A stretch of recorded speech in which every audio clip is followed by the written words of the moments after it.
Alright guys, I'm going to be showing you just a quick one in the EBR 105. It might not be so quick actually. This is going to be on Sand River. We are heading over to the, what is this, K like 3 area, K2 area, where you can poke up on this ridge line, and I think this is the perfect place for the EBR 105. I poke up, I don't really see anybody yet, but this tank is so fast, you get to areas really fast. We're going to be able to spot the Vickers here. And now from here, like once the enemy team leaves this open, you can see how we brought 4 heavies this way and really didn't send anybody to the north. I actually think this is the right move. I think it's fine just to kind of give the enemy team the north for the most part. It just kind of depends on where your guys are. But because we're pushing this so hard now, I mean, literally, guys, I could 2 times this. I don't think we really need to see, like, you don't have to watch this replay like it's an actual game real time, right? Now, I'm going to show you what I'm able to do in 2 times just running this ridge line. The EBR is so good at this, right? And we're able to counter the Batchat 25T here. Obviously, we're running CVS. We're also running Bond Optics and Bounty Low Noise Exhaust. So like we're going to be really effective in this scenario, right? But we're just able to constantly poke up here. I don't even have to run the turbo mode, but I decide to run the turbo mode, right? And look at what we're able to do. A shot to the STRV 103B. We're going to continue moving forward to the next ridge line, to the next ridge line, you know. And that's the way the sand dunes kind of work over here, whatever you want to call it. Relighting the 25T, relighting the E4, relighting the 103B, just constantly running around here, going all crazy, like the EBRs are good at. Now the 103B has insane concealment. We're not able to light him here. I think this is insane. Being that we have CVS, he could just be still as well, though. But we're finally able to light him here. I'm going to run away. Just trying to see if people are going to be able to hit this guy. I think I am able to hit him. He's trying to aim at me. I hit his side plate there, right? And we're just going to keep going with this, guys. Like, yeah, our base is under attack, but I can, as soon as the STRV is dealt with, I can go back at 90 kilometers an hour. Speed all the way back over to the other side of the map. And now we're going to light this side of the map. See, we light the IS-7s over here. Well, we're not lighting the IS-7s, I guess that was the Caro. But we're able to get here and provide support for our team, right? Like, it's very simple to do this. You just come over this way, and now you can defend the base, right? Like, you can easily defend the base from these dunes. As long as someone doesn't push around this way, you're completely fine here. You know, able to get the cleanup kill on the Batchat 25T. Now we come down. Getting some spotting damage on the WZ. We're sharing that with somebody else. And we can just run this ridgeline all day and counter people in this area, right? As long as the team kind of does what they need to do to defend the 0 line fully, like on this corner, completely fine here. And now I can run all the way to the other side of the map and go and try and push this side of the map. We get coordination here. Every time you, this is what I love about coordination, is every single time that you, I want to pause here, talk about this. Every single time you spot someone, you get that coordination, so you know you've spotted someone. The only thing I do not like about the 105, it's so fast. You go up over these little like ridge lines, right? The tank kind of turns in midair, and then you're stuck. You hit the ground and you're stuck because the tank is like flipped sideways in midair.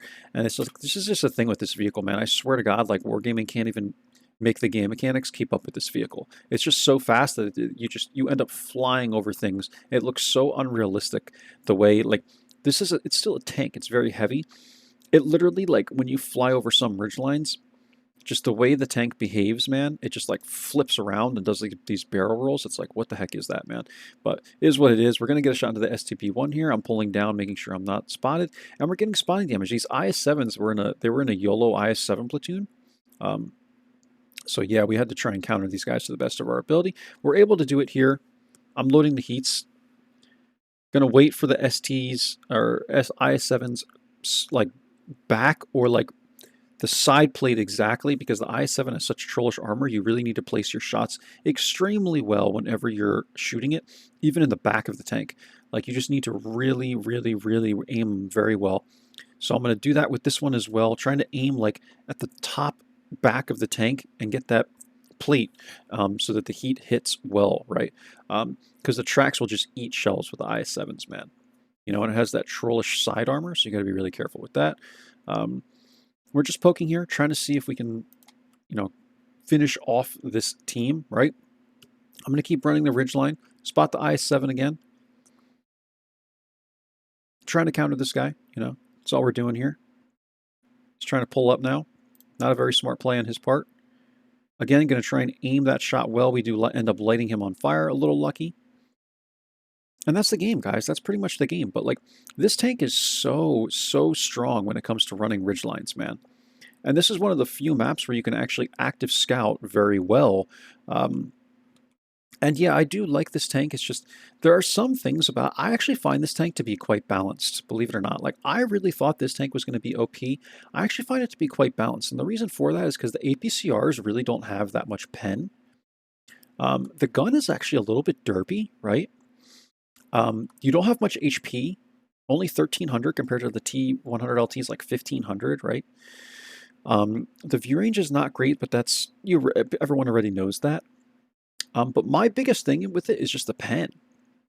Like in the heats, like I don't like having heats as gold rounds.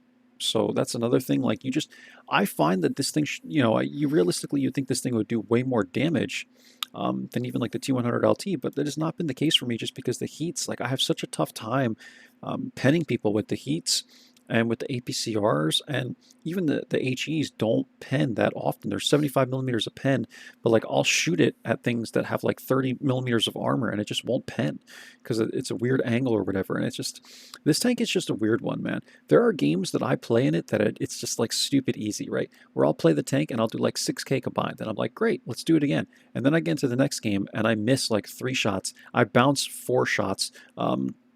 With APCRs or whatever, people's sides, and then I'll get like IS-7s, I'll shoot the heat, it bounces, and heat just is so awkward because it can't go through spaced armor, and you end up having like 15 shots, 11 hits, and like 4 pens or something like that, and it's like, all right, like, it's just, that's the way this tank is, man. It's kind of like a meme tank, I find, and it's very hit or miss. Compared to a tank like the T100 LT, I'm way more consistent in the T100 LT, and this thing is just hit or miss for me all the time, man. But it could just be a skill issue, right? 4 kills, guys, 34, 16 damage, 13, 26 assists. I don't have M plates for this one. Again, I didn't think it was necessary. I really only will give you guys M plates if I think they're like 100% necessary. And in this, I think we had a little bit of blind spotting, but like I'm just showing you where the tank can perform. And I really don't think you need to see the M plates for this game in particular, because I'm just showing you, I'm trying to emphasize to you like how well this thing can active scout. And this is one of the few maps where you can really active scout extremely easily with these little dunes over here. So that's it. Hope you enjoyed. Catch you for the next one. Take care. Bye-bye now.